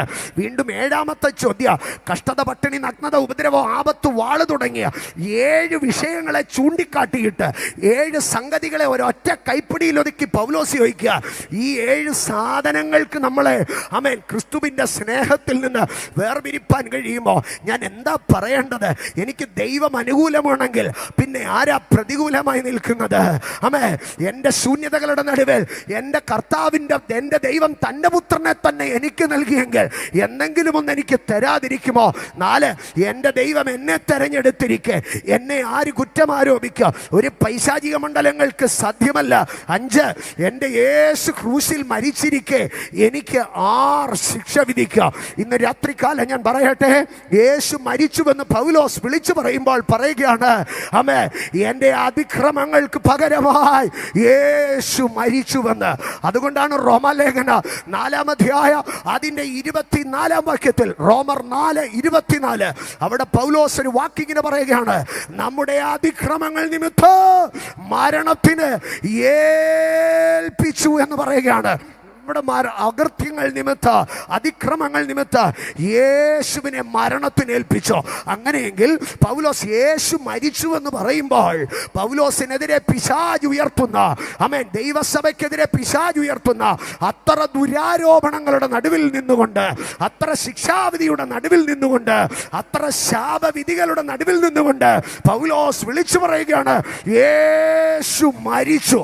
ഇന്ന് രാത്രികാലം നിനക്കെതിരെ ശിക്ഷാവിധി പുറപ്പെടുവിക്കുന്ന, നിനക്കെതിരെ മരണവിധി പുറപ്പെടുവിക്കുന്ന പാതാള ശക്തികളെ നോക്കി വിളിച്ചു പറഞ്ഞാട്ടെ, യേശു ക്രിസ്തു കാൽവറിയിൽ എനിക്ക് വേണ്ടിയാണ് മരിച്ചത്. പൂർവീകരുടെ പാപത്തിന്റെ ശാപമാകട്ടെ, പാരമ്പര്യ ശാപങ്ങളാകട്ടെ, അത് നിനക്കും നിന്റെ തലമുറയ്ക്കുമെതിരെ ശിക്ഷാവിധിയുടെ പടവാൾ നിനക്കെതിരെ ഉയർത്തുമ്പോൾ, നിനക്കെതിരെ ശിക്ഷാവിധിയുടെ മരണക്കയർ തൂങ്ങിയാടുമ്പോൾ വിളിച്ചു പറയുകയാണ്, ഇല്ല, യേശു എനിക്ക് വേണ്ടി മരിച്ചു. യെരൂശലേമിലെ പീലാത്തോസിന്റെ കൽത്തളത്തിന് സമീപത്ത് ഒരു കാരാഗ്രഹം തുറന്നൊരു മനുഷ്യൻ ഇറങ്ങി വരികയാണ്. ആ മനുഷ്യൻ പട്ടണത്തിലെ കലഹക്കാരനായിരുന്നു. ആ മനുഷ്യൻ വലിയ പ്രശ്നക്കാരനായിരുന്നു. അവൻ്റെ പേരെന്തായിരുന്നെന്നറിയാമോ? ആമേൻ, അബ്ബായുടെ മകൻ എന്നാണ്. പഴയ അവിടെ ബർ എന്നാൽ സ്തോത്രം, ആമേൻ, ഒരു സൺ ഓഫ് എന്നാണ് അതിൻ്റെ അർത്ഥം. ശിമോനെ യേശു വിളിക്കുന്ന ഒരു വാക്കുണ്ട്, ബർ യോനാ ശിമോനെ എന്ന് പറഞ്ഞാൽ യോഹന്നാന്റെ മകനായിരിക്കുന്ന ശിമോനെ. അപ്പോൾ ബർ അബ്ബ എന്ന് പറഞ്ഞാൽ അബ്ബായുടെ മകൻ, പിതാവിന്റെ മകൻ. അവിടെ ബറബ്ബാസ് എന്ന് പറയുന്ന ഒരു മനുഷ്യൻ ഇതാ കാരാഗ്രഹത്തിൽ നിന്ന് ഇറങ്ങി വരികയാ. അവനെ കണ്ട അവന്റെ കുടുംബക്കാർ ചോദിച്ചു, എടാ, നീ എങ്ങനെയാടാ പുറത്തു വന്നത്? നീ ക്രൂശിക്കപ്പെടേണ്ടവനല്ലേ? നിന്നെ ചാട്ടവാറിന് അടിച്ചു കൊല്ലേണ്ടവനല്ലേ? നിനക്ക് മരണവിധി കൽപ്പിച്ചവനല്ലേ? ബറബ്ബാസ് അവരുടെ അടുക്കൽ പറഞ്ഞു, യേശു മരിച്ചു, അതുകൊണ്ട് ഞാൻ എൻ്റെ ശിക്ഷാവിധിയിൽ നിന്ന് രക്ഷപ്പെട്ടു എന്ന് പറയുകയാണ്. അമ്മേ, അവൻ വഴി നടക്കുന്നത് കണ്ടിട്ട് അവന്റെ ശത്രുക്കൾ ചോദിച്ചു, അയ്യോ, ആ ബറബ്ബാസിനെ കൊല്ലാതെ വിട്ടോ, അവനെ കൊല്ലണ്ടേ എന്ന് ചോദിച്ചോ? അവിടെ നിന്നവർ പറഞ്ഞു, ഇല്ല, ബറബ്ബാസിനെ ഇനി കൊല്ലാൻ കഴിയത്തില്ല. പെസഹ പെരുന്നാളിനൊരു പതിവുണ്ട്. അറുക്കപ്പെട്ട കുഞ്ഞാടിന്റെ മുൻപാകെ, ആമേൻ, ആ ക്രൂശിക്കപ്പെടുന്ന മനുഷ്യന്റെ മുൻപാകെ ഒരുത്തനെ പുറത്തു വിടോ. യേശു ക്രൂശിക്കപ്പെട്ടപ്പോൾ ബറബ്ബാസിനെ തുറന്നു വിട്ടോ. ഇന്ന് രാത്രി ബറബ്ബാസ് ഇവിടെ നിൽക്കുന്നത് യേശു ക്രൂശിക്കപ്പെട്ടത് കൊണ്ടാണ്. ഇന്ന് രാത്രി ഇതിനകത്തിരിക്കുന്ന ഒത്തിരി ബറബ്ബാസുമാരുണ്ട്. ഒരു ബറബ്ബാസിന്റെ ചരിത്രം ബൈബിളിൽ എഴുതിയപ്പോൾ 10,000 ബറബ്ബാസുമാരുടെ ചരിത്രം ലോകത്തിന്റെ ചരിത്രത്തിൽ എഴുതി. ഇന്ന് രാത്രി ഞാൻ പറയാ, അതിൽ പ്രധാനിയായ ബറബ്ബാസ് ഞാനാണ്. പക്ഷേ എൻ്റെ പിതാക്കന്മാരുടെയോ എൻ്റെ കുലത്തിൻ്റെയോ പാപങ്ങൾ നിമിത്തം എന്നെ മരണവിധി കേൾപ്പിച്ചില്ല, എന്നെ ശാപവിധി കേൾപ്പിച്ചില്ല. പകരമോ യേശു എനിക്ക് വേണ്ടി മരിച്ചപ്പോൾ, അവൻ എനിക്ക് പകരമായി മരിച്ചപ്പോൾ ഞാൻ ആ ശിക്ഷാവിധിയിൽ നിന്ന് പുറത്തു വന്നോ. ഇന്ന് രാത്രി എന്നെ കേൾക്കുന്ന എൻ്റെ സഹോദരങ്ങളെ, ഏതൊരു ജീവിതത്തിലെ ലോകത്തിലെ ഏത് പ്രവർത്തിക്കോ ഒരു അനന്തരഫലമുണ്ട്. ഞാൻ ഒന്നുകൂടെ പറയട്ടെ, ലോകത്തിൻ്റെ ഏത് പ്രവർത്തിക്കോ ഒരു അനന്തരഫലമുണ്ട്.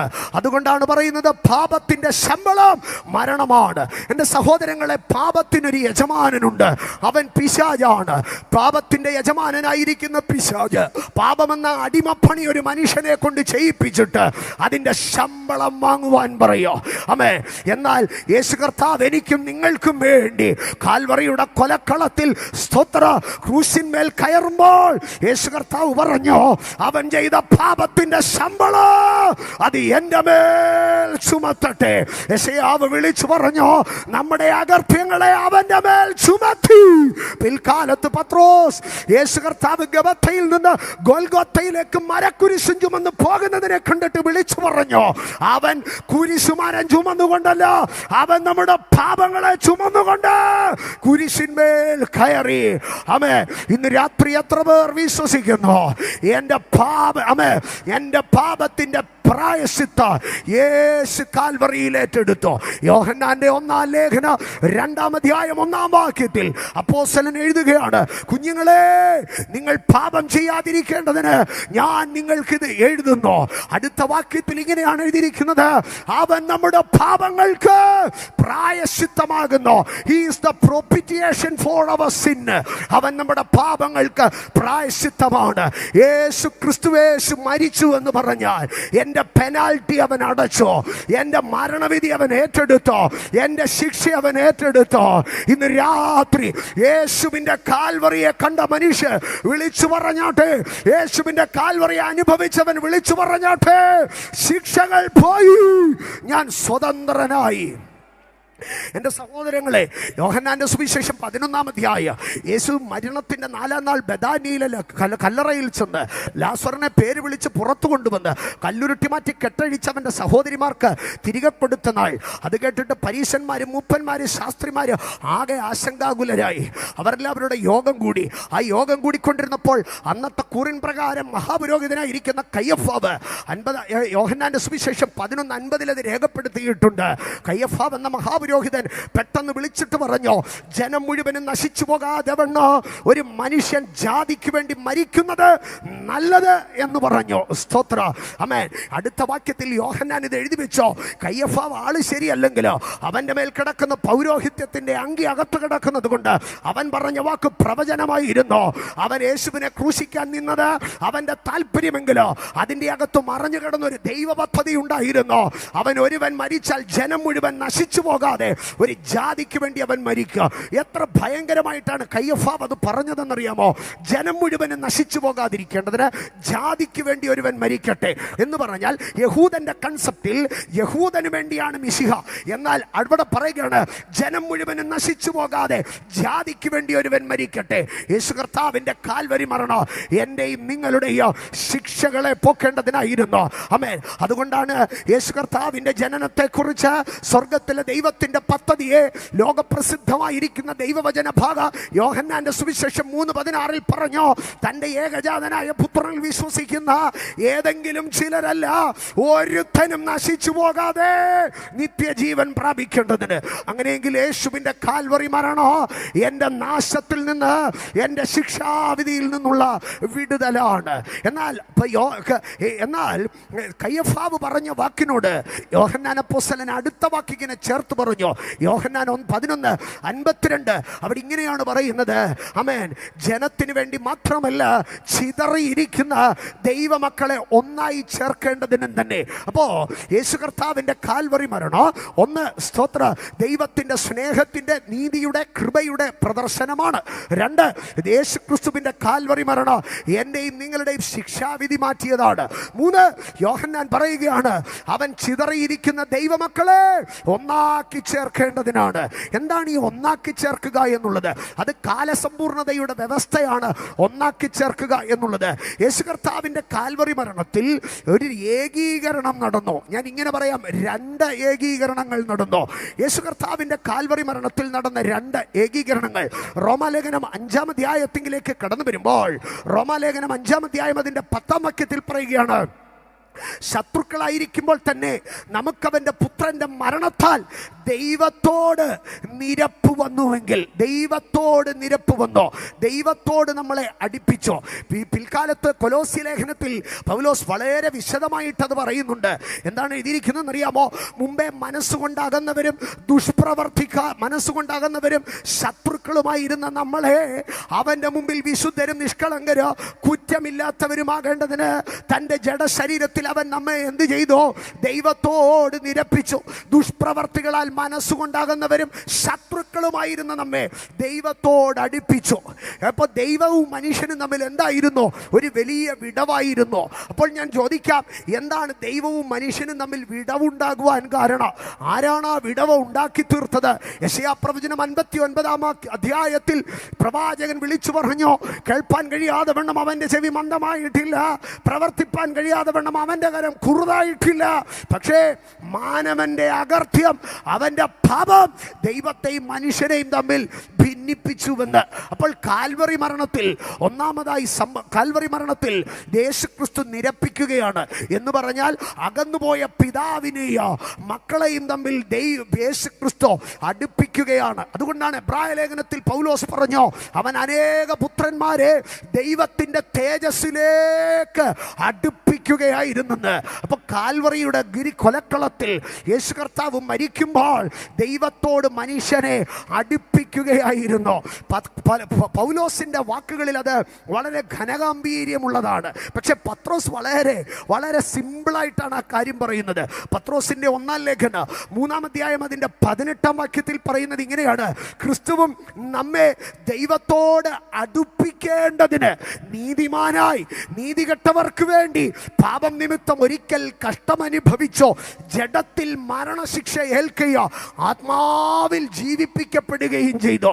യേശു കർത്താവിൻ്റെ അടുക്കൽ സ്വർഗത്തിൽ ചെല്ലുമ്പോൾ ഒന്ന് ചോദിക്കണം, അപ്പായ കർത്താവേ, അങ്ങ് എന്തിനാണ് ജഡത്തിൽ മരണശിക്ഷ ഏറ്റതെന്ന്?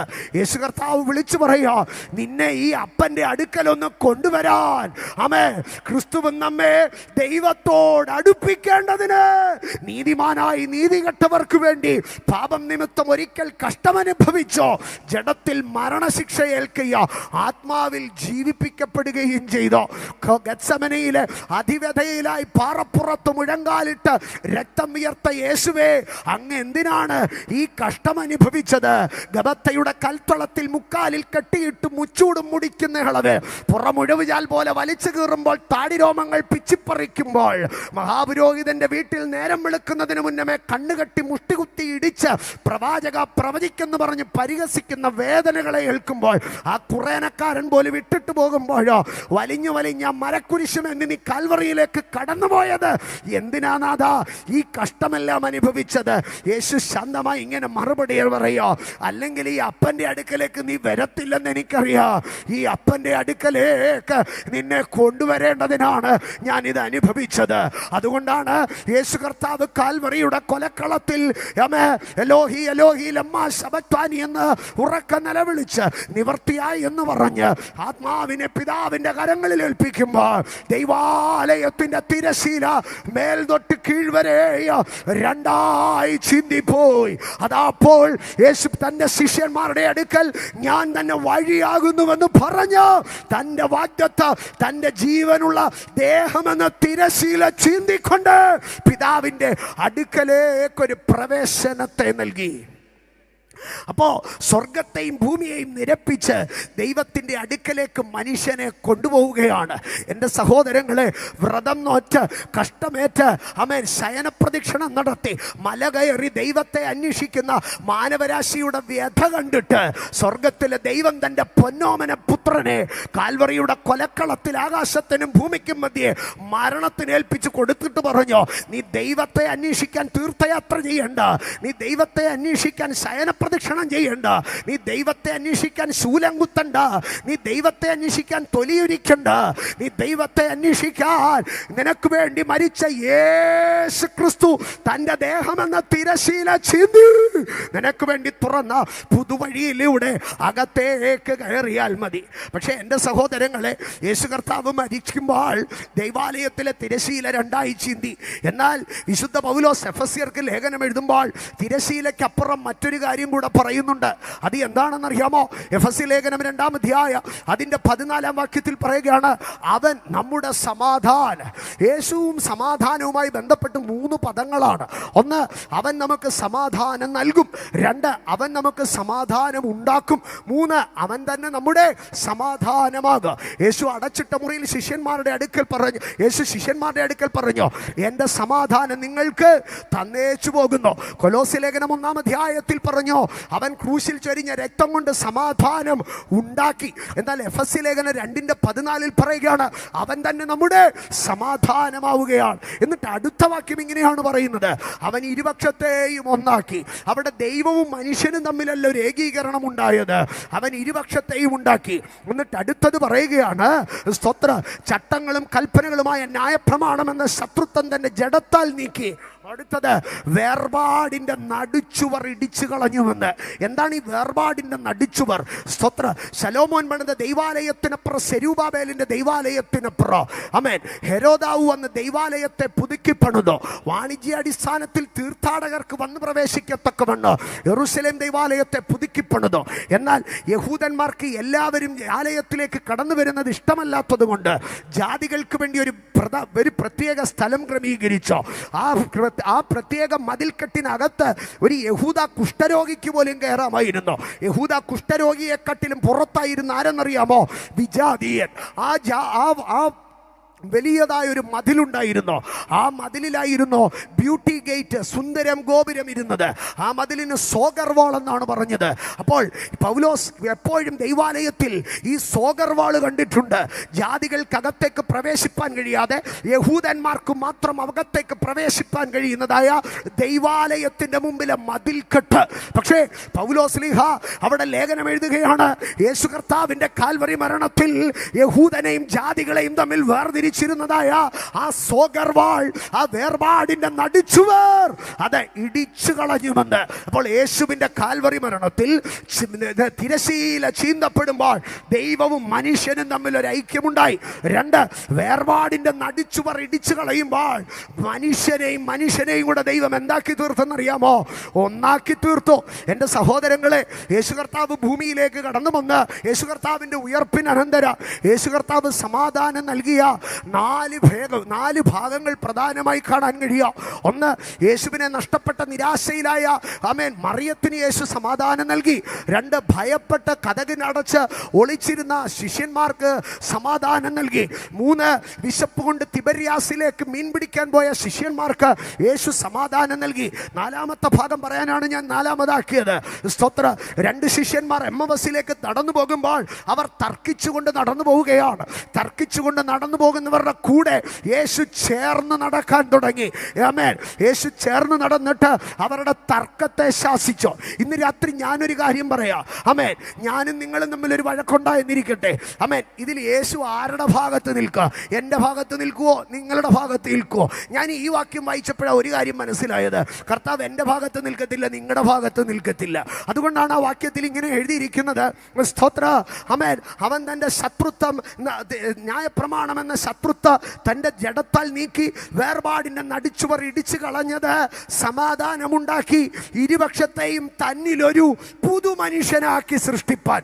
ഇരുപക്ഷത്തെയും തന്നിലൊരു പുതുമനുഷ്യനാക്കി സൃഷ്ടിപ്പാൻ. അപ്പം ഞാനും നിങ്ങളും തമ്മിലൊരു വഴക്കുണ്ടായാൽ വഴക്കിൻ്റെ കൺക്ലൂഷനിൽ എൻ്റെ സൈഡുമല്ല വിജയിക്കുന്നത്, നിങ്ങളുടെ സൈഡുമല്ല വിജയിക്കുന്നത്. പകരം ഒരു പുതിയ ആശയത്തിലേക്ക്, ഒരു പുതിയ മനുഷ്യനിലേക്ക് ഇന്ന് രാത്രി പറയട്ടെ, ഒരുവൻ യേശുവിങ്കലേക്ക് വന്നാൽ എൻ്റെ പക്ഷവുമല്ല നിന്റെ പക്ഷവുമല്ല വിജയിക്കുന്നത്, അതിനപ്പുറം ഒരു യേശുവിൻ്റെ പക്ഷം. ഇന്ന് രാത്രി ഞാനൊരു കാര്യം പറയാം. എൻ്റെ ഇഷ്ടം നിറവേറുന്നതും ദൈവത്തിൻ്റെ പദ്ധതിയല്ല. എൻ്റെ ശത്രുവിൻ്റെ ഇഷ്ടം നിറവേറുന്നതും ദൈവത്തിൻ്റെ പദ്ധതിയല്ല. എൻ്റെ ജീവിതത്തിൽ എൻ്റെ ആഗ്രഹം നിറവേറുന്നതുമല്ല, എൻ്റെ ശത്രുവിൻ്റെ പദ്ധതി നിറവേറുന്നതുമല്ല അത് അനുഗ്രഹം. പകരം എൻ്റെ ഇഷ്ടവുമല്ല, എൻ്റെ ശത്രുവിൻ്റെ ഇഷ്ടവുമല്ല, എൻ്റെ ദൈവത്തിൻ്റെ ഇഷ്ടം എന്നിൽ നിറവേറുന്നത്. യേശു മരിച്ചതിൻ്റെ ഉദ്ദേശമാണ് അവൻ അവിടെ വേർപാടിൻ്റെ നടിച്ചു പറടിച്ചു കളഞ്ഞു. അവൻ ഐക്യതയെ ഉളവാക്കി. ഞാൻ വേഗത്തിൽ പൂർത്തീകരിക്കട്ടെ സഹോദരങ്ങളെ. ആമേൻ. റോമാലേഖനം 5-ാം അധ്യായം അതിൻ്റെ 19-ാം വാക്യത്തിലേക്ക് വരുമ്പോൾ, റോമാലേഖനം 5-ാം അധ്യായം അതിൻ്റെ 19-ാം വാക്യത്തിൽ യേശു കർത്താവിൻ്റെ മരണത്തിൻ്റെ അടുത്ത ഭാഗത്തിലേക്ക് ഒന്ന് തൊട്ടിട്ട് ഞാൻ പ്രധാന ഭാഗത്തിൽ കൺക്ലൂഡ് ചെയ്യുകയാണ്. റോമാലേഖനം 5-ാം അധ്യായം അതിൻ്റെ 19-ാം വാക്യത്തിൽ പറയുകയാണ്, ഏക മനുഷ്യന്റെ അനുസരണക്കേടിനാൽ അനേകർ പാപികളായി തീർന്നതുപോലെ ഏകന്റെ അനുസരണത്താൽ അനേകർ നീതിമാന്മാരായി തീരും. എൻ്റെ സഹോദരങ്ങളെ, സകല മനുഷ്യരും പാപികളാണ്. ഈ പാപം ആരും ചെയ്തിട്ട് വന്നതല്ല. കഴിഞ്ഞ ദിവസം ഒരു അഭിഷക്തൻ ഇങ്ങനെ പറയുന്നത് ഞാൻ കേട്ടോ, വളരെ മനോഹരമായിട്ട് എനിക്ക് തോന്നി. അദ്ദേഹം പറയുന്നത് ഇങ്ങനെയാണ്, ഒരു ചൈൽഡ് ഡെഡിക്കേഷനിൽ അദ്ദേഹം പറഞ്ഞതാണ്, the little Angel in your hand, the little Prince or princess in your hand is A Sinner. നിന്റെ കയ്യിലിരിക്കുന്ന ആ കൊച്ചു മാലാക കുഞ്ഞുണ്ടല്ലോ, അവൻ ഒരു പാപിയാണ്, അവൾ ഒരു പാപിയാണെന്ന് നിങ്ങൾ എപ്പോഴെങ്കിലും ചിന്തിച്ചിട്ടുണ്ടോ? നിങ്ങളുടെ കയ്യിലിരിക്കുന്ന ആ ചോരക്കുഞ്ഞ്, അമേൻ, പല്ലില്ലാത്ത മോണ കാട്ടി അമേൻ നിഷ്കളങ്കമായി ചിരിക്കുന്ന ആ കുഞ്ഞിൻ്റെ അകത്ത് പാപം കിടപ്പുണ്ടെന്ന് നിങ്ങൾ എപ്പോഴെങ്കിലും ചിന്തിച്ചിട്ടുണ്ടോ? ഉണ്ട് സഹോദരങ്ങളെ. അമ്മയുടെ ഉദരത്തിൽ ഉരുവായി ജനിക്കുന്ന സകല മനുഷ്യനും പാപിയാണ്. എന്താണ് മനുഷ്യ നീ പാപിയായി തീർന്നത്? അവൻ പറയാ, ഏകന്റെ ലംഘനത്താൽ അനേകർ പാപികളായി തീർന്നു. എന്നാൽ അതിനെന്ത് ചെയ്യണോ? ആമേൻ. ഏകന്റെ അനുസരണത്താൽ അനേകർ നീതിമാന്മാരായി തീർന്നു. അങ്ങനെയെങ്കിൽ യേശുവിൻ്റെ അനുസരണത്തെ യേശു വെളിപ്പെടുത്തണം. ഇതെങ്ങനെ സംഭവിക്കും? ആ യേശുവിൻ്റെ അനുസരണത്തെ പിൽക്കാലത്ത് പൗലോസ് ഫിലിപ്പിയർക്ക് ലേഖനം എഴുതുമ്പോൾ 2-ാം അധ്യായം 6 തുടങ്ങിയുള്ള വാക്യങ്ങളിൽ എഴുതി, അവൻ ദൈവരൂപത്തിലിരിക്കെ ദൈവത്തോടുള്ള സമത്വം മുറുകെ പിടിച്ചു കൊള്ളണമെന്ന് വിചാരിക്കാതെ ദാസരൂപമെടുത്തു മനുഷ്യ സാദൃശ്യത്തിലായി തന്നെത്താൻ ഒഴിച്ചു വേഷത്തിൽ മനുഷ്യനായി വിളങ്ങി തന്നെത്താൻ താഴ്ത്തി ക്രൂശിലെ മരണത്തോളം തന്നെ അനുസരണമുള്ളവനായി തീർന്നു. എൻ്റെ സഹോദരങ്ങളെ, ഞാൻ ആരംഭത്തിങ്കൽ പറഞ്ഞു, യേശുവിൻ്റെ കാൽവറി മരണത്തിൽ പിതാവായ ദൈവം തൻ്റെ സ്നേഹത്തെയോ തൻ്റെ നീതിയെയോ തൻ്റെ കൃപയെയും വെളിപ്പെടുത്തി. പക്ഷേ യേശു തൻ്റെ കാൽവറിയിൽ താൻ എന്താണ് വെളിപ്പെടുത്തിയത് അറിയാമോ? യേശുവിൻ്റെ അനുസരണത്തെ വെളിപ്പെടുത്തി. എന്തിനാണ് യേശു തൻ്റെ അനുസരണത്തെ ഇങ്ങനെ വെളിപ്പെടുത്തിയത്? യേശു പറയോ, ഏഥേന്യ യുഗത്തിൽ ആദാമ്യ പാപത്താൽ ഒരു വംശം മുഴുവൻ പാപിയായി പോയെങ്കിൽ ഇതാ കാൽവറിയുടെ ഗിരിമുകളിൽ ഗത്സമനയുടെ പൂങ്കാവനത്തിൽ എന്റെ അനുസരണത്താൽ ഞാൻ നീതിമാന്മാരെ ജനിപ്പിക്കുന്നു. ഏതേൻ പൂങ്കാവനത്തിലുണ്ടായ പാപത്തെ ഗത്സമനയുടെ പൂങ്കാവനത്തിൽ യേശു ആ അനുസരണക്കേടിനെ ബ്രേക്ക് ചെയ്ത് കളഞ്ഞു. എന്തിനു വേണ്ടി? ആദാമ്യ യുഗം ജനിപ്പിച്ച പാപികൾക്കപ്പുറം ക്രിസ്തു യുഗം ജനിപ്പിക്കുന്ന ഒരു വിശുദ്ധ തലമുറയ്ക്ക് വേണ്ടി ഇന്ന് രാത്രി ഞാൻ വിളിച്ചു പറയുന്നു, അതിരാഗങ്ങളിലും പാപങ്ങളിലോ ആമേൻ ജഡത്തിന്റെ ഇച്ഛകളിലോ മോഹങ്ങളിലോ നശിക്കാനല്ല, പകരം ആമേൻ കറ ചുളുക്കം മുതലായതൊന്നുമില്ലാത്ത വിശുദ്ധയും നിഷ്കളങ്കയുമായ ഒരു സഭയെ, ഒരു കാന്തയെ, ഒരു മണവാട്ടിയെ ജനിപ്പിക്കാൻ അത്ര യേശു ക്രൂശിൽ മരിച്ചത്. ഇന്ന് രാത്രി ഞാൻ ഒന്ന് പറഞ്ഞ് മുമ്പോട്ട് പോകട്ടെ. ആമേൻ. യേശു ക്രൂശിൽ മരിച്ചത് കേവലം നമ്മുടെ പാപമോചനത്തിനാന്ന് പറയരുത് കേട്ടോ. അങ്ങനെയെങ്കിൽ എഫെസ്യ ലേഖനത്തിലെ ആ വാക്യം അങ്ങനെയല്ലായിരുന്നു എഴുതേണ്ടത്. അവൻ അവളെ വചനത്തോടു കൂടിയ ജലസ്നാനത്താൽ വെടിപ്പാക്കി കറ ചുളുക്കം മുതലായതൊന്നുമില്ലാതെ തനിക്ക് തന്നെ തേജസ്സോടെ മുൻനിർത്തേണ്ടതിന് അവൻ തന്നെത്താൻ അവൾക്ക് വേണ്ടി ഏൽപ്പിച്ചു കൊടുത്തു.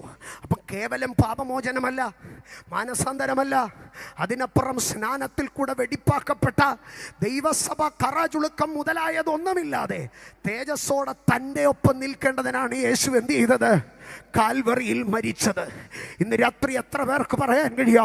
യേശു ക്രൂശിൽ മരിച്ചുവെന്ന് പറഞ്ഞാൽ ഞാൻ സ്വർഗത്തിൽ തേജസ്സോടെ നിൽക്കാൻ എൻ്റെ ദൈവത്തിന് എന്നിലൊരു പദ്ധതിയുണ്ട്. ഇന്ന് രാത്രി എത്ര പേർ വിശ്വസിക്കുന്നു ഞാൻ സ്വർഗത്തിൽ തേജസ്സോടെ നിൽക്കും? അതരം തുറന്ന് ശബ്ദം ഉയർത്തി പറഞ്ഞേ, ഞാൻ സ്വർഗത്തിൽ തേജസ്സോടെ നിൽക്കും. കേവലം ഒരു വിടുതലിനും നന്മയ്ക്കും വേണ്ടിയല്ല, കേവലം ഒരു ഐഡന്റിറ്റിക്ക് വേണ്ടിയല്ല, കേവലം ഏതെങ്കിലും കാര്യസാധ്യത്തിന് വേണ്ടി വേണ്ടിയല്ല, അതിനപ്പുറം നിത്യതയുടെ കവാടം തുറക്കുമ്പോൾ എനിക്ക് അവന്റെ രാജ്യത്തിൽ അവകാശം പ്രാപിപ്പാൻ കാഹളം ധ്വനിക്കുമ്പോൾ, മരിച്ചവർ അക്ഷയരായി ഉയർക്കുമ്പോൾ അവനോടൊപ്പം പറന്നുയരാൻ, മേഘങ്ങളിൽ അവനെ എതിരേൽപ്പാൻ, ആകാശമധ്യത്തിൽ അവനെ ചുംബിപ്പാൻ, അതിനത്രേ അവൻ എനിക്ക് വേണ്ടി മരിച്ചത്. ഞാൻ ഒറ്റ ഭാഗം പറഞ്ഞ് പൂർത്തീകരിക്കുകയാണ്. യേശുവേ, അങ്ങ് എന്തിനാണ് മരിച്ചത്? യേശു മരിച്ചു. എബ്രായ ലേഖന 2-ാം അധ്യായം അതിൻ്റെ 15-ാം വാക്യത്തിൽ ഇങ്ങനെയാണ് എഴുതിയിരിക്കുന്നത്. ആമേൻ. മരണത്തിൻ്റെ മക്കൾ ജഡരക്തങ്ങളോട് കൂടിയവരാകൊണ്ട് അവനും അവരെ പോലെ ജഡരക്തങ്ങളോട് കൂടിയവനായി. അടുത്ത ഭാഗം ഒരുമിച്ച് അറിയാവുന്ന ദൈവമക്കൾ ചേർന്ന് പറഞ്ഞ്, മരണത്തിൻ്റെ അധികാരിയായ പിശാചിനെ തൻ്റെ മരണത്താൽ നീക്കി ജീവപര്യന്തം മരണഭീതിയാൽ അടിമകളായിരുന്നവരെ ഒക്കെയും അവൻ വിടുവിച്ചു. അങ്ങനെയെങ്കിൽ ഇന്ന് രാത്രി ഞാൻ പറയുകയാണ്, യേശുവിൻ്റെ മരണത്തിൽ അവിടെ 2 ഭാഗങ്ങളാണ് പ്രധാനമായി പറയുന്നത്. ഒന്ന്, മരണത്തിൻ്റെ അധികാരിയായ പിശാചിനെ യേശു തൻ്റെ മരണത്താൽ നീക്കിക്കളഞ്ഞു. ആമേൻ. എന്ന് പറഞ്ഞാൽ കർത്താവിൻ്റെ മരണം പൈശാചിക അധികാരങ്ങളെ തകർത്തു കളഞ്ഞു.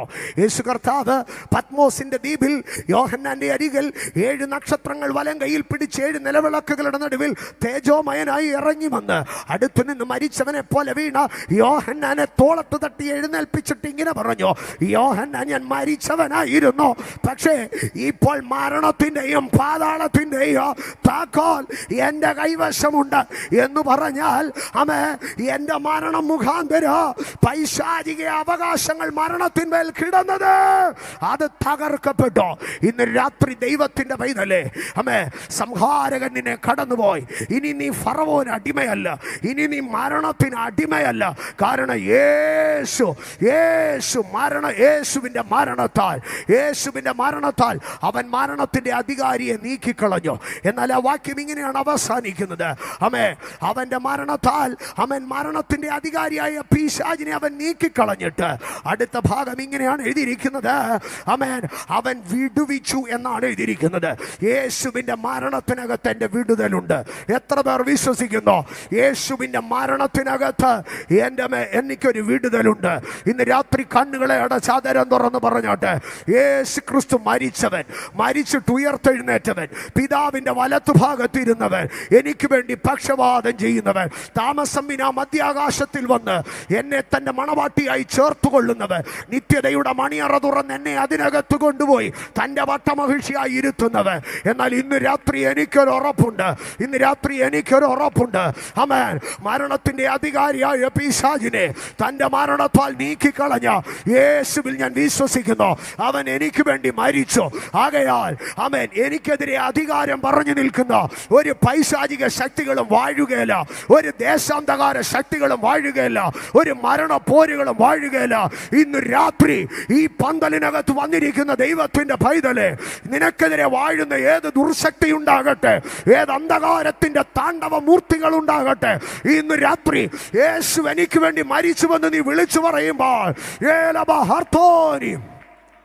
ജീവിച്ചിരിക്കുന്നവനെ ജീവനെ ഭയമില്ലാത്ത പിശാച് ഇതാ ഒരു മരണത്തെ ഭയപ്പെടുകയാണ്.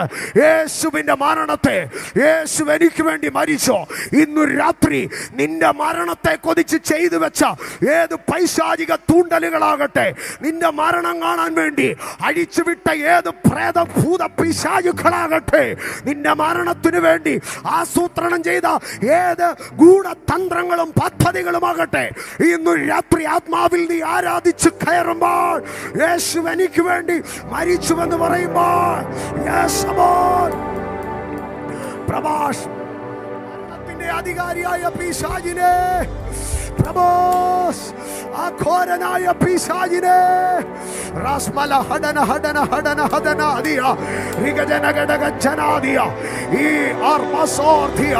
മരണത്തിന്റെ അധികാരിയായ പിശാചിനെ തന്റെ മരണത്താൽ നീക്കി.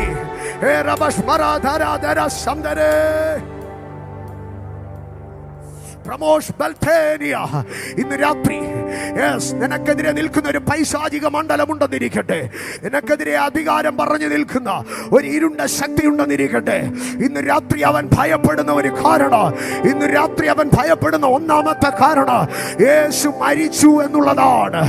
അവൻ മരിച്ചു കല്ലറകളിൽ അടക്കപ്പെട്ടപ്പോൾ കയ്യഫാവും ഹന്നാവും പീലാത്തോസും കൈയടിച്ചു. പക്ഷേ അവൻ എലോഹി എലോഹി ലമ്മാ ശബക്താനി എന്ന് ഉറക്കെ നിലവിളിച്ച് പ്രാണനെ വിടുമ്പോൾ ഭൂമി കുലുങ്ങി എന്ന് പറഞ്ഞാൽ പാതാളത്തിലെ പിശാചിന്റെ അടിവേരുകൾ അടിത്തറകൾ ഇളകുകയായിരുന്നു. ഇന്ന് രാത്രി എത്ര പേർ വിശ്വസിക്കുന്നു യേശു എനിക്ക് വേണ്ടി മരിച്ചു? അവൻ മരണത്തിന്റെ അധികാരിയായ പിശാചിനെ നീക്കി. അടുത്ത ഭാഗം ഇങ്ങനെയാണ് എഴുതിയിരിക്കുന്നത്: ജീവപര്യന്തം മരണഭീതിയാൽ അടിമകളായിരുന്നവരെ അവൻ വിടുവിച്ചു. ഇന്ന് രാത്രി ഞാനൊരു കാര്യം പറയട്ടെ. എൻ്റെ ജീവിതത്തിൽ കയറി വന്ന ചില പോരുകൾ, എൻ്റെ ജീവിതത്തിൽ കയറി വന്ന ചില പ്രശ്നങ്ങൾ, അതിനകത്ത് പിശാചിനൊരു പദ്ധതിയുണ്ട്. ജീവപര്യന്തം നിന്നെ അതിനകത്താക്കുമെന്ന്, ജീവപര്യന്തം നിന്നെ അതിനകത്ത് തളച്ചിടുമെന്ന്. പക്ഷെ ഇന്നൊരു രാത്രികാല ജീവപര്യന്തം എന്ന് നിനക്കെതിരെ എഴുതിയ വിഷയങ്ങൾക്കകത്ത് ഈ രാത്രി ദൈവത്തിന്റെ വിടുതൽ വ്യാപരിക്കുകയാണ്. ഈ രാത്രി വിശ്വസിക്കുന്നവർ മാത്രം അവരുടെ ഇരിപ്പിടങ്ങളെ വിട്ട് എഴുന്നേറ്റ് നിന്നാട്ട്. ഓ, ഞാൻ ആഹ്വാനം ചെയ്യാതെ തന്നെ അനേകർ കരമടിച്ച് ദൈവത്തെ സ്തുതിക്കുന്നു. ഞാൻ പറയാതെ തന്നെ അനേകർ അന്യഭാഷകളിൽ സംസാരിക്കുന്നു. നിറഞ്ഞു കവിയുന്ന ദൈവത്തിന്റെ സാന്നിധ്യം, മരണത്തെ കീഴ്പ്പെടുത്തിയ പരിശുദ്ധാത്മാവിന്റെ അധികാരം ഇന്ന് രാത്രി ഇതിനകത്ത് വെളിപ്പെട്ടു വരികയാണ്. ഓ റമസ്ബേലിയ ഹർത്തോനി പ്രിമോൽ മഹാസിയ പ്രവേദി പ്രിമോൽ ഹൽബന സഗരി ഹഡരഗദന പ്രിമോഷ് ബലോസി പ്രിമേൽ ഖതീരബ പ്രവസ്വതേരി അതരം തുറന്ന് ഇന്ന് രാത്രി യേശുവിന്റെ മരണത്തെ നീ ഏറ്റു പറയുമ്പോൾ, യേശു എനിക്ക് വേണ്ടി മരിച്ചു എന്ന് നീ വിളിച്ചു പറയുമ്പോൾ,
ജീവപര്യന്തം അടിമയായിരിക്കുമെന്ന്, ജീവപര്യന്തം നീ കടക്കാരനായിരിക്കുമെന്ന്, ജീവപര്യന്തം നീ ഗതികെട്ടവനായിരിക്കുമെന്ന്, ജീവപര്യന്തം നിന്റെ മരണം വരെ നീ ഇത് ചുമക്കുമെന്ന് ശത്രു നിന്റെ മേൽ എഴുതി വെച്ച വിഷയത്തിന്റെ മേൽ ഇന്ന് രാത്രി അവൻ തന്റെ മരണത്താൽ ഒരു വിടുതൽ നൽകുകയാണ്. ഈ രാത്രി ഈ വേദിയിൽ ദൈവം വിളിച്ചു വേർതിരിച്ച് കൃപ കൊണ്ടും ശക്തി കൊണ്ടും അഭിഷേകം ചെയ്ത അഭിഷക്തന്മാർ ഇതിനകത്തുണ്ട്. ആയുസിന്റെ ഏറിയ പങ്കും മുഴങ്കാലുകളിൽ ദൈവമേ എന്ന് വിളിക്കുന്ന അഭിഷക്തന്മാർ ഈ പന്തലിലുണ്ട്. ഇന്ന് രാത്രി ഞങ്ങളുടെ മേൽ പകർന്ന അഭിഷേകം, ഞങ്ങളുടെ മേൽ പകർന്ന ദൈവകൃപ ഞങ്ങൾ നിങ്ങൾക്ക് വേണ്ടി ശുശ്രൂഷിക്കുകയാണ്. നിനക്കെതിരെ ജീവപര്യന്തം എഴുതിയ, നിനക്കെതിരെ ജീവപര്യന്തം എഴുതിയ മരണവീതിയെ ദൈവം ഇന്ന് രാത്രി ശാസിക്കുകയാണ്. ഈ ആരാധനയുടെ നടുവിൽ ഏതെങ്കിലും ഒരു വ്യക്തി എനിക്ക് വേണ്ടി ഒന്ന് പ്രാർത്ഥിക്കണം, അഭിഷക്തനെ, എനിക്ക് തോന്നുന്നില്ല ഞാൻ രക്ഷപ്പെടുമെന്ന്, ജീവപര്യന്തം ഞാൻ ഇതിനകത്താണെന്ന് നിനക്കെതിരെ ശത്രു വാദിച്ച വാദങ്ങളുണ്ടെങ്കിൽ ഈ രാത്രി നിന്റെ വിടുതലിന്റെ രാത്രിയാണ്. കാരണം തിരുവെഴുത്ത് എഴുതുന്നു, അവന്റെ മരണം എന്റെ വിടുതലാണ്, കാൽവറി എന്റെ വിടുതലാണ്. അത് വിശ്വസിക്കുന്നവർ മാത്രം മുമ്പോട്ട് വന്നു നിന്ന് കരമടിച്ച് ശക്തമായി അതേ ഈരടികളെ ചേർന്ന് പാടി.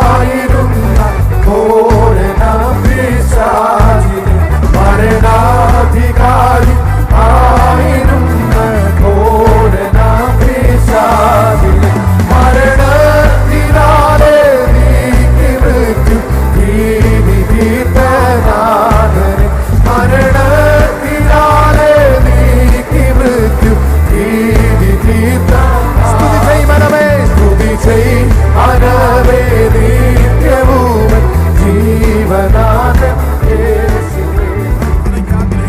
മുൻപോട്ട് വന്നാട്ടെ. ആരാധന നടക്കുകയാണ്. ഇന്ന് രാത്രിയിൽ ശക്തമായ ദൈവിക വിടുതൽ ചില വ്യക്തികളുടെ മേൽ സ്പഷ്ടമായി ചലിച്ചിട്ടുണ്ട്. ഈ ആരാധനയ്ക്ക് നടുവിൽ സ്വർഗം ചിലരെ തൊടുകയാണ്. അസാധാരണമായ ദൈവ സാന്നിധ്യം ഈ ഗ്രൗണ്ടിൽ വ്യാപരിക്കുന്നുണ്ട്. ചില കുടുംബങ്ങളുടെ വിടുതൽ ഇന്ന് രാത്രി ഇവിടെ ആരംഭിക്കുകയാണ്. പ്രാർത്ഥനയ്ക്ക് ആഗ്രഹിക്കുന്നവർ കർത്താവിന്റെ ദാസൻ നിങ്ങൾക്ക് വേണ്ടി കൈവച്ച് പ്രാർത്ഥിക്കും.